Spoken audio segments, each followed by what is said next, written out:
nessa mensal aqui, eu já trouxe aqui um pouquinho para vocês com a fase do Mike Grell no Arqueiro Verde, né? Mas eu prometi e promessa é dívida, então hoje nós vamos ver o que tem dentro desse mix, que é o melhor mix da DC que a Abril já fez. É um formato diferente, formato americano, um negócio diferente aí, né? Na época era o que tinha de mais top da balada, né? E tô falando de 1990, então é um quadrinho bem diferentão, trazendo um quadrinho mais adulto, né? Tanto do Arqueiro Verde do Mike Grell, que vocês já viram, mas aqui também nós temos o Questão do Danny O'Neill, que é um personagem muito querido e que todo mundo quer ver mais aqui, né? E que saiu nesse formato aqui, né? Saiu uma pequena edição lá pela Panini, né? E aqui na Abril foi onde que saiu mais coisas do Questão, que é o personagem que serviu como base, né? Serviu como base para fazer Rorschach, lá dentro do Watchmen, que todo mundo adora, né? E gostam bastante do personagem, apesar dos pesares, né? Enfim. Vamos ver o que tem dentro de Caçadores, porque não é só isso, não é só eles dois aí. Nós temos também aqui Canário Negro, a Mulher Gato, tem Falcão Negro, um negócio diferente, e o Sombra, e outros personagens, a introdução da personagem chamada Shiva, que fez muito sucesso aí, numa época que tinha muito Kung Fu e etc. Enfim, vamos ver o que tem dentro dessa mensal chamada Caçadores. E aqui então está Caçadores, essa série aqui foi de 1 a 15, isso aqui de 1990, formato americano, com papel bom, né? Esse papel aqui que não é o papel jornal, eu não sei o nome também, não sou sommelier de papel, né? Mas enfim, esse aqui era o que tinha de mais luxuoso para sair naquela época, né? Vamos dizer assim, e era esse formato aqui que a Abril trouxe então grandes personagens como o Questão, o Arqueiro Verde do Mike Grell, Batman também está presente aqui e outros grandes personagens aí, tá? O Arqueiro Verde do Mike Grell tem vídeo especial falando sobre ele. Vou falar sobre as outras séries que estão aqui dentro desse mix aqui, que é o melhor mix da DC que a Abril já fez, tá? Bom, primeiramente, nós temos essa história aqui chamada Armadilha do Macaco. Na verdade é uma série aqui de histórias, vamos dizer assim, né? Que é essa chamada Parábolas. Aqui, essa história, ela serve para introduzir uma personagem bem foda da DC, que é essa moça aqui, chamada Shiva. Ela é uma lutadora aí de artes marciais, enfim, que fez fama na DC aí numa época, aí nessa época aí dos anos 90, aí, né, final dos anos 80, na verdade, né, lá fora. Enfim, ela tá fugindo lá da China, lá da Manchúria. Ela, né, não sei se Manchúria é um país fictício, sei lá, mas enfim, ela tá saindo de lá, desse lugar, e vindo para os Estados Unidos, quer dar um presente aí pros heróis, enfim, né? Daí aparentemente ela quer falar com o Questão, com o Batman, com o Arqueiro Verde. Até por isso acho que foi feito esse mix aqui, para juntar esses personagens. E, enfim, ela tá vindo para os Estados Unidos e ela vai encontrar ali com o Batman, como está aqui. Depois ela vai encontrar ali com o Arqueiro Verde, etc, tá? Aqui tá dando um lance ali, uma história com o Pinguim, ali que o Batman vai lutar contra o Pinguim, etc. Mas isso aqui é meio que um plano de fundo, tá? Com uma batalha com o Ra's al Ghul, enfim, é um negócio assim meio vamos dizer assim, meio simples a história do Batman. Porém, o plano de fundo aqui, o principal dela, é justamente essa introdução a essa personagem chamada Shiva, tá? Então ela vai aparecer aqui, vai aparecer nas outras edições também. Aqui, essa primeira edição, só tem essa história aí de Parábolas e tem uma história do Arqueiro Verde. Depois, na edição 2, essa história de Parábolas continua, tá? Ó, novamente tem Arqueiro Verde aqui e aqui tá a continuação de Parábolas. Essa história Parábolas, ela é escrita pelo Danny O'Neill, tá? E daí tem alguns artistas convidados aqui desenhando. Aqui nessa parte, a Shiva encontra com o Arqueiro Verde. Só que essa história aqui, ela meio que termina, mas não termina, assim, né? Parece que tem alguma continuação, mas não saiu aqui em Caçadores. Eu não sei se teve alguma continuação, etc. Mas enfim, a Dina até, né, tá casada aqui com o Arqueiro Verde, aqui na época, né? A Dina vai treinar com a Shiva, ela diz assim, nossa, ela é muito boa, ela sabe lutar muito bem, enfim. Ela vai treinar ali com a Shiva ali em certo momento, tá? E daí, como eu falei, é uma história que meio que termina, mas não termina. Ela diz que vai concluir no próximo número. Mas aí também, né, é só mais um trechinho da história aí da Shiva. Aqui, novamente, nós temos o Arqueiro Verde e aí nós temos outro grande personagem aqui que é bem importante dentro desse mix, que é o Questão aqui do Denny O'Neil com o Dennis Cowan, que daí fazem esse quadrinho aqui muito bom, que é o Questão, que é, cara, é o Rorschach, né? Você que leu o Watchmen, o Questão, ele é o Rorschach, né? Então, é a mesma coisa, vamos dizer assim, né? Então, o Questão aparece aqui nessa história, novamente com a Shiva aí envolvido, tá? Que aqui, então, conclui a história Parábolas, como eu falei. Tá? Muito bem, depois da edição 4, nós vamos ter o Falcão Negro, é isso aí. Um personagem que meio esquecido aí, né? Nem sei se é da DC hoje, né? É meio estranho isso aí. Né? Mas aparece aqui o Falcão Negro. O Falcão Negro, ele tá aqui, ele é um personagem de guerra. Então ele é um piloto de avião que vai fazer algumas missões aí, né? Essa história aqui, então, é baseada no material do Will Eisner e do Howard Chaykin, né? Então, tipo, é né, uma dupla de peso. Né? Mas não é escrita por eles. Aqui é meio que uma origem do Falcão Negro. Só que é meio estranho isso aqui. Eu achei uma história meio pesada, assim, meio com uns termos... É uma coisa bem pontual, assim, porque ele é um cara lá da Polônia, sabe? É um negócio bem fora do comum, vamos dizer assim, sabe? Não é um cara, um americano da Segunda Guerra Mundial, não é um cara que estava exilado lá na Polônia, umas coisas assim, bem estranhas, assim, daqui não é o convencional da gente. Porém, só tem essa história aqui do Falcão Negro aqui no Mix do Caçadores. Depois, nós temos a introdução da Mulher Gato. Também temos algumas histórias da Mulher Gato aqui nesse mix, né? Nessa época aqui é escrito por Mindy Newell, com desenhos de Barry Kitson. Cara, é uma historinha sobre roubo, né? Sobre louro. Uma historinha sobre roubo, né? Ela faz um roubo, dá um presente lá para uma amiga dela, daí a amiga dela acaba sendo perseguida, enfim. Uma historinha da Mulher Gato, assim, bem padrão, assim, vamos dizer assim, né? De roubo. Tá? Bom, aqui, mais Arqueiro Verde, mais Questão, né? Questão aqui muito bem desenhado, muito bem escrito. Cara, esse Questão aqui é um espetáculo. Tá?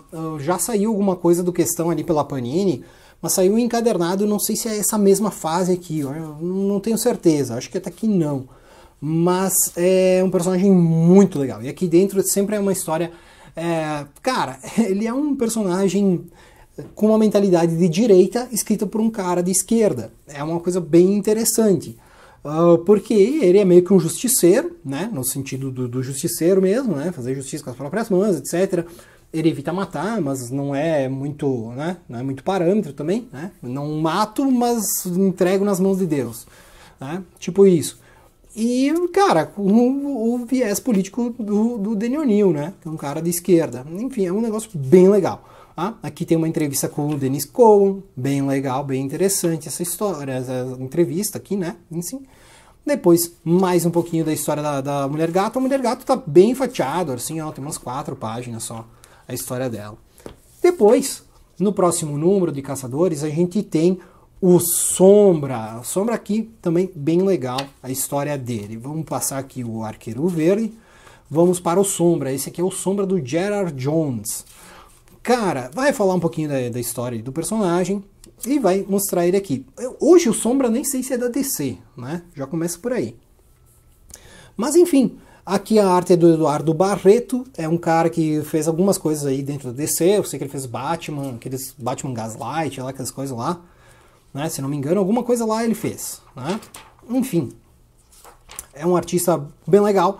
É uma história bem noir, tá? É o estilo do Sombra mesmo. Porém, ela é uma história meio confusa, porque tem muito personagem aqui, né? No sentido, assim, a trama, ela é bem truncada aqui, né? Na verdade, mostra que o grande inimigo aqui é o Rasputin, né? Aquele mago russo, né? Etc. E daí tem toda uma certa simbologia aqui sobre Guerra Fria, né? A história envolve essa briga entre União Soviética e Estados Unidos. Tá? É uma história muito boa, né? Porém ela tem uma trama meio entroncada, assim, né? Tem vários personagens, acho que quando sempre tem muito personagens é fácil da gente se perder, né? Aqui no Sombra tem muito personagem que está envolvido aí na história. Tá? Termina com mais uma história da Mulher Gato. E daí daqui para diante não tem muita novidade aqui, na verdade vai ter um pouquinho mais adiante vai ter a introdução da Canário Negro em si, que até tem essa propaganda aqui dizendo que no próximo número então vai ter histórias individuais da Canário Negro. Então é só no próximo número. Aqui nesse daqui tem o Arqueiro Verde, tem o Sombra. Cara, eu gosto muito dessa arte aqui do Sombra. Olha só essa página aqui, o estilo da arte dela assim, sabe? A divisão de quadros é tudo uma coisa muito diferente. Ah, um espetáculo. Eu achei muito bem desenhado, principalmente essa história aqui. Tá? Enfim, um personagem também que merecia ser mais bem tratado aqui no Brasil, né? Não sai tanta coisa do Sombra, tá? E acho que talvez não é muito sucesso, porque senão trariam mais coisas dele, né? Mas é um personagem bem interessante. Enfim, fechando aqui, né? Só para citar aqui os materiais diferentes, aqui nós vamos ter, então, uma história da Canário Negro, tá? Tá aqui no final. A Canário Negro aqui não tem uma equipe muito conhecida, ao menos para mim, né? É escrito por Sharon Wright, com arte do Randy de Burke, acho que é assim que se fala, acho que não. Mas enfim, é as historinhas dela ali lidando com algumas questões ali que rodearam ali as primeiras histórias do Arqueiro Verde, do Mike Grell ali. O pessoal que trabalhava com ela, enfim, umas gangues. Enfim, é uma historinha aí bem estilo do Mike Grell, só que com a Canário Negro, tá? Com a Gina aqui. E também, né, aquele tom mais sensual, tom mais adulto aí, né, mais sexual também. Enfim, dali pra diante é tudo mais com esses personagens, né? Mais Arqueiro Verde, mais Arqueiro Verde. Aqui no meio também vai ter outros personagens, aqui no caso Questão, né? Esse aqui tem uma edição inteira do Questão. Acho que esse aqui vale a pena a gente dar uma passada, porque é muito bom esse personagem. E a arte do Dennis Cohen eu também acho espetacular. Ele faz um trabalho meio que Erik Larsen, assim, né? Enfim, eu gosto bastante dessa arte aqui dele. E o Dennis O'Neil, né, um espetáculo de roteirista. Tem toda uma questão aqui com o mestre dele vai preso, a questão vai lá libertar ele, enfim. Tem esse negócio aqui, que é um cara meio religioso aí, que diz que vai alcançar Deus, fazendo com um colisor de átomos, sei lá, aquele negócio que bate os átomos. Né? O cara quer fazer um negócio lá, quer virar Deus batendo os átomos. Cara, uma coisa muito louca aí, mas enfim, né? E daí ali vai, aí até o fim de Os Caçadores. Que no final, né, finalmente, né, tem uma história assim, teve lá no começo e fecha novamente com uma história juntando o Questão com o Arqueiro Verde aqui. Essa história aqui também muito boa, muito bem desenvolvida aí, mostrando que os dois personagens têm pontos de vista bem diferentes, né? Como eu falei, o Questão, ele é um cara de direita, né, no sentido político, e o Arqueiro Verde, ele é mais um comunistinha de iPhone, né? Vamos dizer assim, que é riquinho, enfim, né? Mas ele pensa no coletivo. E o Questão é mais aquela justiça feita com as próprias mãos, etc. Né? Mas, enfim, tem umas conversas bem interessantes entre eles aí, né? Que tornam essa história bem atrativa. Enfim, cara, Caçadores é uma baita mensal, olha só, um material de primeiríssima que a Abril lançava em 1990, direto do túnel do tempo.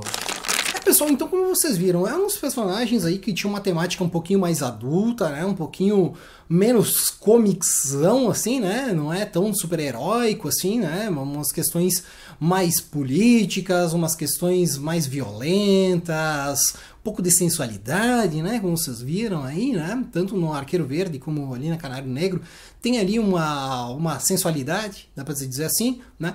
A parte do Sombra é um quadrinho bem adulto, uma trama um pouquinho mais rebuscada, como eu falei, né? Tem muitos personagens, então às vezes vai acabar se perdendo aí, né? Personagens que é desse mundo do Sombra, que não é um mundo que eu sou um grande conhecedor, li pouca coisa do Sombra, apesar de ser um personagem que merecia ser mais publicado aqui no Brasil, porque tem muita história boa, né? É um quadrinho mais noir, ali o Sombra. A questão dele lutando ali contra o Rasputin é o principal ponto aqui dentro. E depois tem outros grandes quadrinhos dele aí também que saíram por aqui. Saiu pela Mitos, alguma coisa, enfim. Acho que pela editora Globo também saiu alguma coisa do Sombra. Enfim, aqui dentro tem um arco bem bacana desse personagem, né? O Questão, acho que é o grande diferencial aqui dentro, porque é uma fase muito boa. Como eu falei, né? É um personagem que ele tem um viés mais de direita, assim, mais de, né? Lutar contra os bandidos, bandido bom, bandido morto, né? Não que ele mate todo mundo, mas enfim, ele tem essa questão mais de direita, até em certo momento aí do quadrinho, por exemplo, ele fala assim, agora eu vou pra direita, que é como eu fui nas últimas eleições. Então a gente sabe que ele tem um viés mais à direita, vamos dizer assim. Só que o Denny O'Neil, ele é um cara completamente de esquerda, né? Um comunista mesmo, vamos dizer assim. Mas é bem interessante ver o personagem nas mãos do Denny O'Neil, né? Que é um grande autor aí do personagem, né? Que fez mais coisas emblemáticas com o Questão. A Mulher Gato e a Canário Negro, elas têm umas histórias, não tem tantas histórias, né? Tem umas historinhas mais curtas aí dentro, mas também são histórias interessantes. O Falcão Negro é uma coisa bem diferente aí dentro, porque é só uma história de origem. É um personagem um pouco diferente, né? Porque ele tá na guerra, ele tem umas questões ali da guerra, da Primeira Guerra também, né? Que ele foi afetado pela Primeira Guerra Mundial, mas ele lutou na Segunda Guerra Mundial. Mas ele não é americano, ele trabalha pelos Estados Unidos ali em certo momento, mas ele é polonês, né? Então é uma questão meio que ele luta contra os alemães mesmo, assim, né? Ele não gosta dos alemães porque é eles que estão coibindo aí, coagindo a população da Polônia, né? Enfim, é umas coisas assim, uma história bem pesada, né? A origem dele é bem pesada, a família dele morreu, a irmã, eles passaram muita fome, sabe? É uma história bem interessante, mas também não é um personagem que eu li muito e também não é um personagem que é publicado com frequência aqui no Brasil, né? É um personagem diferente. E tanto o Falcão Negro quanto o Sombra, eu nem sei se eles são da DC hoje, né? Ali nesse momento aí, aparentemente eles eram, mas hoje eu acho que eles estão por outras editoras, né? A gente vê algumas coisas do Sombra na IDW, por exemplo, se não me engano. Né? E o Falcão Negro, não sei, faz anos que não se ouve falar dele aí, né? Ao menos não ouvi mais falar muito dele. Mas, enfim, cara, esse formato aqui, né? Formato de luxo, se for ver, por causa que na época o formato americano era só para quadrinho bem diferentão mesmo. E foi o caso aqui. É um mix espetacular, muitas histórias boas, todas elas mereciam ser republicadas, principalmente o Questão. Eu acho que o Arqueiro Verde do Mike Grell todo mundo já cansou de pedir, né? E se você já acompanha aqui o canal, você já viu o vídeo dele, se não, vai nos cards. Enfim, Caçadores foi uma mensal espetacular com o melhor mix que a DC já teve aqui no Brasil. Acredito eu. Se você discorda, comenta aí qual que é o mix que é melhor do que Caçadores. Porque você vai ser refutado magistralmente. E era isso por hoje. Obrigado pelo seu like, obrigado pela sua visita, obrigado pela sua inscrição. Um beijo na sua alma e até a próxima.